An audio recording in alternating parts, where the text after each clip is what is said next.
Hi everyone, thanks for checking in. I wanted to talk for a second about the differences between a short sale and a foreclosure when related to you being a buyer.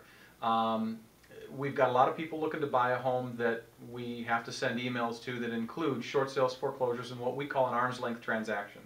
An arm's length transaction is a house that the seller may own free and clear or certainly has plenty of equity in. They don't need anybody's okay to sell the home. They can negotiate freely with a buyer and sell the home at whatever level they choose to sell. However, the short sale and the foreclosure purchases are much different. We'll start first with the short sales. Short sales need bank approval.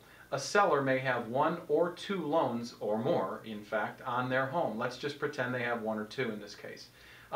They are trying to sell the home for actually what it's worth, but unfortunately a lot less than what they owe.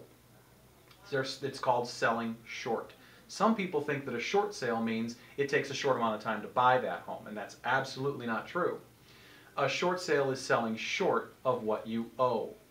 The process is a seller puts the home on the market, ideally at a list price that makes sense in the market. Normal comparables, just like any normal home. They put the house on the market, and it must be advertised as a short sale. There are approved and unapproved short sales. An unapproved short sale is a seller who has simply put the home on the market and they don't know what their lender is willing to accept. An approved short sale typically has already gone through the sale process. The bank has already done some appraisals, done some looking at the file. They've established what they feel the home is worth, and they've approved a sale figure. An approved short sale is much like an arm's length transaction. It can close relatively quickly because the bank's already said yes to a number. Most short sales that are listed today are unapproved short sales. The bank may not even know that the property is for sale, certainly doesn't have any idea what it's worth. So an unapproved short sale process, an offer is made, the seller can negotiate back and forth with the buyer, a meeting of the minds comes together, we have an executed contract, that contract now gets sent to the seller's lender or lenders. Oftentimes the seller should really seriously think about hiring someone to help the negotiation process, but in any case, the lenders now have that file to begin to work on. Unfortunately, lenders are overwhelmed and have been for many years. That file simply gets put on the top of the stack, and it has to work its way eventually down to where a negotiator pulls out the file, opens it up and says, okay, Smith's selling to Jones. Is Smith still willing to sell to Jones?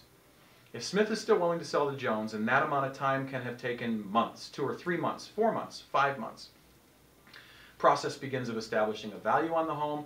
The bank will either agree with the offer or oftentimes maybe counter the offer. A lot of short sellers typically underprice their home to attract someone, and then the bank comes in and says, hold on a minute, we're not going to sell the home for that little amount of money, here's a counter offer.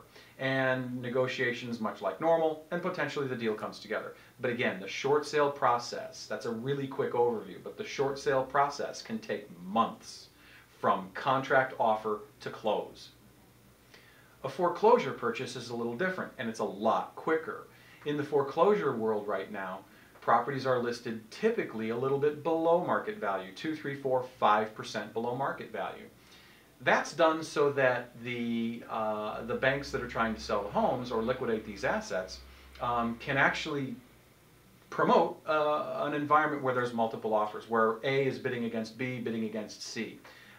When there's 4 buyers for one home, the price goes up.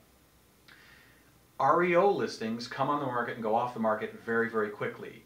There's a lot of investors buying today using cash. If you're an REO buyer or potential REO buyer, you need to be aware you're going to be going against a lot of cash buyers.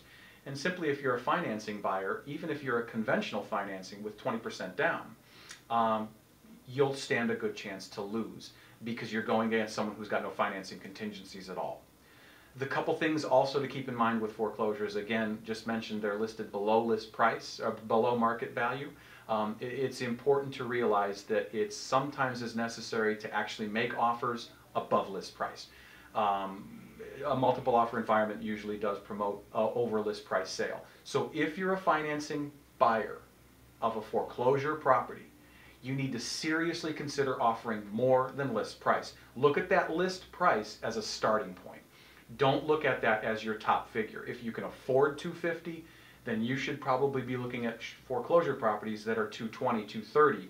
in list price, so that you've got that room to go above, so that if you are again financing, you can possibly compete with a cash buyer.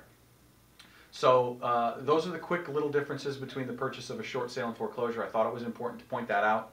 Obviously, if you have questions, you can reach us at blog@chenoregroup.com. You can visit our website, chenoregroup.com, elitefloridahomesales.com. Email us, follow us on Facebook, follow us on Twitter. We'll have those on the screen as well for you. And we'll be looking to hear from you. Thanks.